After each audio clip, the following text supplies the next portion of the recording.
Bonjour à vous, j'espère que vous allez très bien en ce nouveau jour. Je bénis le Seigneur qui nous accorde la grâce de nous retrouver ce matin pour faire un pas de plus dans notre marche de la lecture de la parole de Dieu.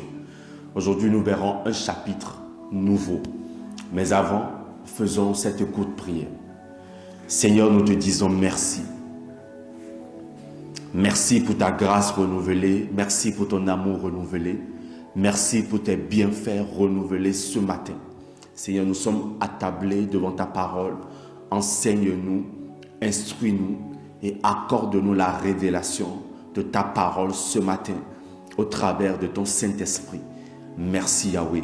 C'est au nom de Jésus que nous avons prié et nous disons tous Amen. Aujourd'hui, nous verrons le chapitre 7 de l'Évangile selon Marc. Évangile de Marc, chapitre 7. Lisons ensemble. Les pharisiens et quelques scribes venus de Jérusalem s'assemblaient auprès de Jésus. Ils virent quelques-uns de ses disciples prendre leur repas avec des mains impures, c'est-à-dire non lavées. Or, les pharisiens et tous les juifs ne mangent pas sans s'être lavés soigneusement les mains, conformément à la tradition des anciens. Et quand ils reviennent de la place publique, ils ne mangent qu'après s'être purifiés. Ils ont encore beaucoup d'autres observances traditionnelles, comme le lavage des coupes, des cruches et des vases d'airain.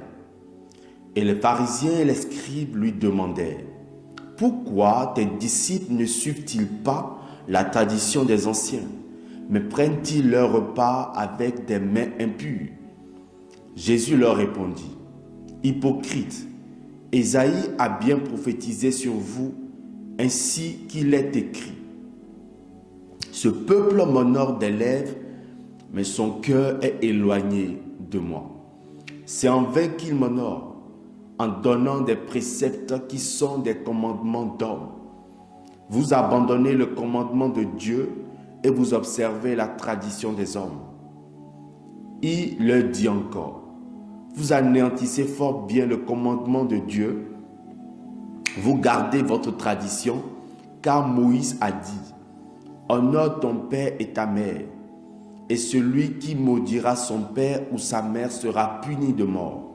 Mais vous dites: si un homme dit à son père ou à sa mère, ce dont j'aurais pu t'assister est corban, c'est-à-dire une offrande à Dieu, vous ne le laissez plus rien faire pour son père ou pour sa mère, annulant ainsi la parole de Dieu par votre tradition que vous avez établie.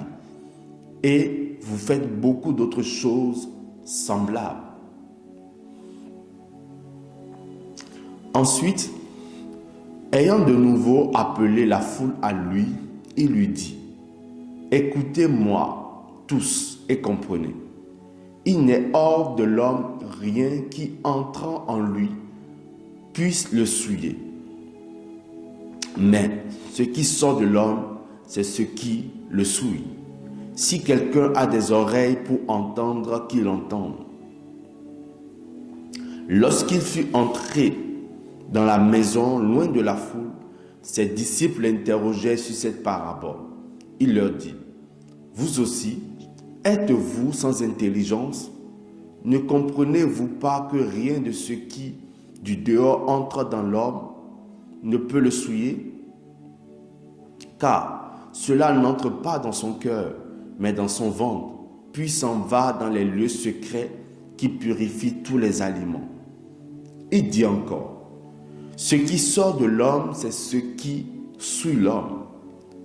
Car c'est du dedans, c'est du cœur des hommes que sortent les mauvaises pensées, les adultères, les impudicités, les meurtres, les vols, les cupidités, les méchancetés, la fraude, le dérèglement, le regard envieux, la calomnie, l'orgueil, la folie. Toutes ces choses mauvaises sortent du dedans et souillent l'homme. Jésus étant parti de là, s'en alla dans le territoire de Tyr et de Sidon. Il entra dans une maison, mais il ne put rester caché, car une femme dont la fille était possédée d'un esprit impur entendit parler de lui et vint se jeter à ses pieds. Cette femme était grecque syro-phénicienne d'origine. Elle le pria de chasser le démon hors de sa fille. Jésus lui dit, « Laisse d'abord les enfants se rassasier, car il n'est pas bien de prendre le pain des enfants et de le jeter aux pieds aux petits chiens. » « Oui, Seigneur, lui répondit-elle. Mais les petits chiens sous la table mangent les miettes des enfants. Alors il lui dit, « À cause de cette parole, va, le démon est sorti de ta fille. » Et quand elle rentra dans sa maison, elle trouva l'enfant couché sur le lit, le démon étant sorti.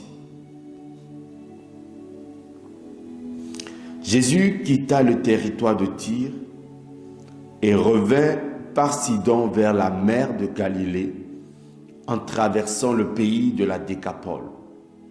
On lui amena un sourd qui avait de la difficulté à parler et on le pria de lui imposer les mains. Il le prit à part loin de la foule, lui mit les doigts dans les oreilles